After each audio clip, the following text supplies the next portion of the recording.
मन अति सुंदर में जीवन में यह शादी किसी उत्सव से ज्यादा एक बोझ बनकर आई थी। उसे ऐसा लगता था जैसे राध्या ने किसी साजिश के तहत उससे शादी की है। हर पल उसके मन में यही खटकता रहा कि यह रिश्ता छलावा है, एक जाल है जिसमें वह फंस चुका है। राध्या की आंखों में मासूमियत थी, लेकिन प्रथम के दिल में उसके लिए कोई जगह नहीं थी। वह बार बार सोचता, इस लड़की ने मुझे धोखा दिया, मुझे मजबूरी में शादी करनी पड़ी, वरना मैं कभी इसके बारे में सोचता भी नहीं। लेकिन समय धीरे धीरे पलते खोलता गया। शादी के कुछ दिनों बाद जब प्रथम को पूरी सच्चाई का पता चला कि यह सब राध्या की कोई चाल नहीं थी, बल्कि हालात की वजह से हुआ था और असली साजिश कहीं और रची गई थी, तो उसका दिल बदलने लगा। उसे महसूस हुआ कि राध्या वह कितनी सीधी सादी है और उसने जो कुछ भी सहा है वह एक निर्दोष इंसान ही झेल सकता है। प्रथम का दिल पहली बार राध्या की तरफ खींचने लगा। उसकी मासूम मुस्कान, उसकी सहनशीलता और परिवार के लिए उसका समर्पण धीरे धीरे प्रथम के भीतर गहराई तक उतरता चला गया। दादी का गुस्सा, लेकिन यह प्यार आसान नहीं था। एक शाम दादी अचानक कमरे में आई और वहाँ का दृश्य देखकर वह गुस्से से कांप उठी।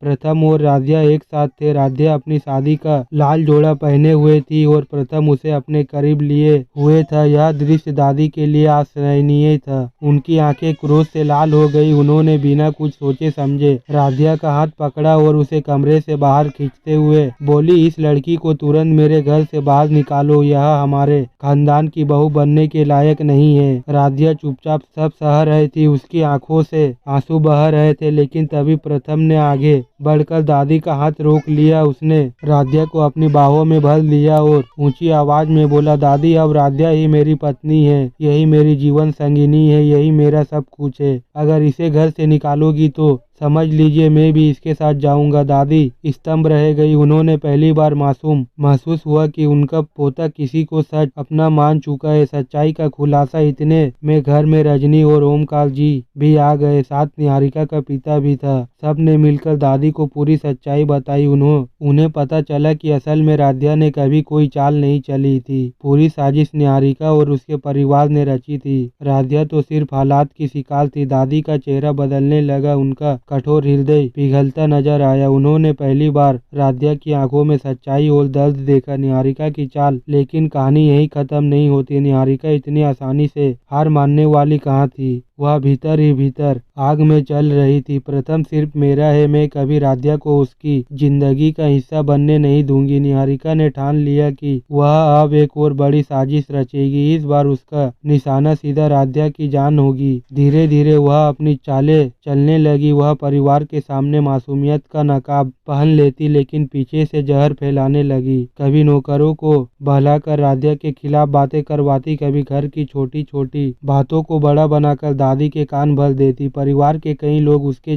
झांसे में आने लगे। एक दिन निहारिका ने अपनी सबसे बड़ी चाल चली। उसने राध्या को अकेला पाकर उसके लिए एक जाल बिछाया। राध्या पर अचानक जानलेवा हमला हुआ। सब कुछ पलक झपकते हुआ और राध्या की जान खतरे में पड़ गई। लेकिन उसी वक्त प्रथम वहां आ पहुंचा। वह दौड़कर राध्या को अपनी बाहों में उठा ले गया। उसकी आवाज गूंज उठी, जब तक मैं जिंदा हूँ कोई भी राध्या को नुकसान नहीं पहुंचा सकता। उसकी आंखों में आंसू थे, लेकिन उसमें दृढ़ता भी थी। उसने निहारिका की ओर देखकर चेतावनी दी, अगर दोबारा राध्या की ओर आंख उठाई तो यह मत सोचना कि मैं चुप रहूंगा। अब यह मेरी पत्नी है, मेरी जिम्मेदारी है और मेरी जान से भी बढ़कर है। इस घटना के बाद दादी का दिल पूरी तरह बदल गया। उन्होंने पहली बार खुले दिल से राध्या को अपनी पोती बहू के रूप में स्वीकार किया। प्रथम और राध्या के रिश्ते में अब विश्वास और गहराई आ चुकी थी। दोनों ने एक दूसरे का हाथ थामा और तय किया कि चाहे कितनी भी मुश्किलें क्यों न आए, वे साथ मिलकर उसका सामना करेंगे।